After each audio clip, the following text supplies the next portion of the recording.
Hello everybody, my name is Chris Barrett. I'm the Director of Applications Engineering for Yotta Energy. We're here today to talk about the ECU-R and the EMP. These two products that we have, this right here is the ECU-R, and the EMP is our cloud service or cloud server. Today we're going to talk a little bit about the setup of these and the marriage of these two pieces together.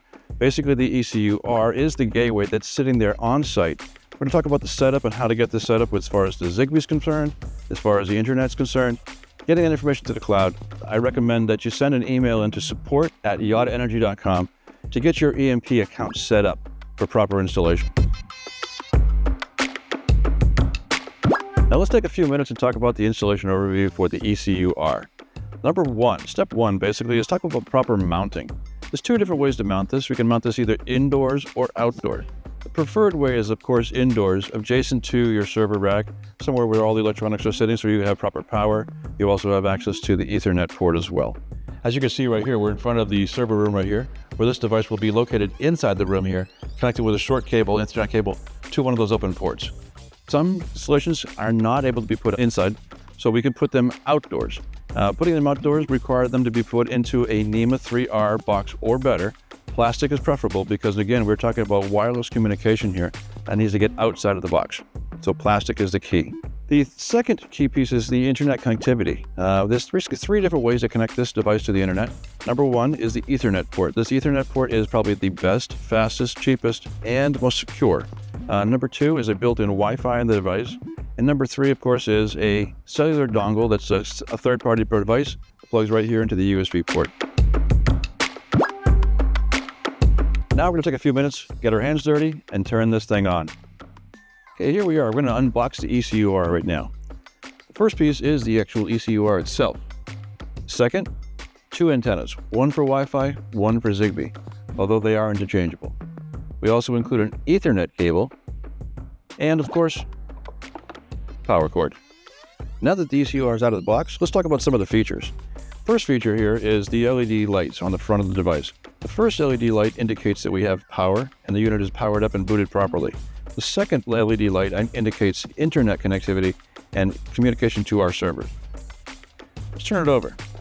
On the back side of the device, we're also showing you here the serial number of the device. This right here is the number that will be driven to for the site, and you'll be able to scan the serial number in for future use on the EMP. On the back side of the device, we also have a couple different features. The first right here is the Zigbee antenna. Second, the RJ45 internet connection. The third port here is the RS485 port for communication to other devices. This is typically not used in any application. Fourth is the DC 5-volt input from the power supply, and also included is the Wi-Fi connection. First thing we're going to do is put in the Zigbee antenna and tighten it down. Second step, the Wi-Fi antenna. These two antennas are interchangeable, so there's not one specific for Wi-Fi and one specific for Zigbee. Next step, Ethernet cord. This is going to give you internet connectivity. Next step is power. See, the green light comes on, the unit boots up, and is ready for service. Now that the unit has been powered up, you can see we have two different locations for LED lights. The first LED light indicates power, indicates that we have proper voltage to the device and everything is booted up properly, ready to work. The second light here indicates internet connectivity. This right here is not lit yet because we're not plugged into the internet at this point, but once we do, we'll see this light go solid and connect directly to our EMP. Now that everything's set up, one thing I want to point out is this is a wireless communication device. And the nice thing about that is it gives you the ability to be able to set this up before the installation even begins. And what I mean by that is we want to make sure that the serial numbers that you're going to install on the roof are scanned into this device. This device is plugged in and communicating to those inverters on the roof. Number one, you're going to be able to start the Zigbee network. Going Zigbee communication gives us the ability to speak over the air and no longer need AC lines. The nice thing about that is during the installation, you'll be able to check progress without any AC lines even attached. Number two, during the installation, via your mobile app, you're going to be able to see the communication. You're going to be able to see the progress that you're making during the installation. we're going to now connect our mobile device to the ECU-R via wireless connection. The ECU-R broadcasts its own SSID via Wi-Fi. Your mobile phone is going to pick that up, we're going to connect to that, and then we're going to use the DPI app to load all the serial numbers. Now that we have the ECU-R set up, let's take out our mobile phone and get the DPI app set up. All right, so now we're going to go get the Yotta DPI app, either from the App Store here in Apple, or you can also get it from the Google Play Store. Clicking in here, looking for the Yotta DPI app. We're going to get that app and load it on our phone right now. I'm going to install it, and it's done. Now I'm going to open it. I'm going to allow, and this is where I'd enter my username and password. Now that we have the app downloaded, let's connect this device to the ECU-R. In order to connect to the ECU-R with your mobile phone, you're going to need to depress this button right here called the AP button. This is the access point. Press and hold this for about 2 seconds, after which 2 seconds, the unit will start broadcasting its name, its SSID. The SSID that we're going to have today is the serial number of the device. So you're going to see an SSID that says ECU-R _ and the serial number of that device. Now that we've downloaded the app, let's open it up. Once opened, we're going to go over here where it says local access. Click on this. What you've just done is you've made a wireless connection between your phone and the ECU. Remember we called out earlier, this is the serial number we talked about when we talked about connecting the Wi-Fi to the device. Here it is, again, ending in 216.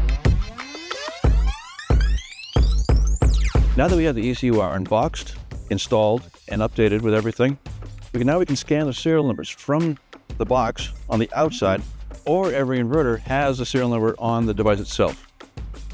Like I mentioned before, there's 2 places for the serial numbers. One place is right here on the outside of the box. If you have a box that is sealed and factory sealed, all the serial numbers in that box are listed here. There's also 2 places on the inverter itself that have the same exact barcode and exact same serial number.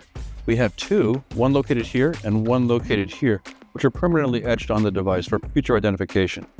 We also have 2 here which are peelable to make module maps. Let's start the scan process. The way to do that is go here. You're already on the home screen. You're going to click down below where it says Workspace. Where it says Workspace, I'm going to click on that.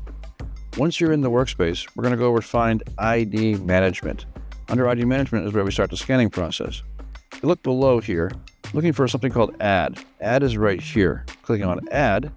Then you have 2 different methods of actually adding these serial numbers to the ECU. You can either manually input them by typing them in, or what I recommend is use the scan code input. You'll see here that we've actually now have a scanning window. Let's move the phone over and scan the outside of the box. You can see here we scan this first one, second one, the third one, fourth one, and the 5th one. Now we have all 5 serial numbers from the box here scanned. I'm also going to demonstrate something real quick as well. If you go back and try to rescan something that you've already scanned, you will get an error message. Right here it says, it is already existing. It will not let you scan the serial number twice, only one single time. I also want to point out that the serial numbers for this particular box are here. They're also located on the inverter themselves in 2 different locations. To finish this process, we hit OK. When we hit OK, we populate those serial numbers on the phone itself. The sync status right now is currently unknown. What this means is that the inverter numbers are here on the phone, but not pushed to the ECU. I'm going to push this button called Sync here, and I'm going to say I'd like to push those down to the ECU, and you'll see the sync status here change in a moment to OK. So now these 5 serial numbers from the box are on the phone and now pushed down to the ECU. And that's the installation and setup of the ECU-R.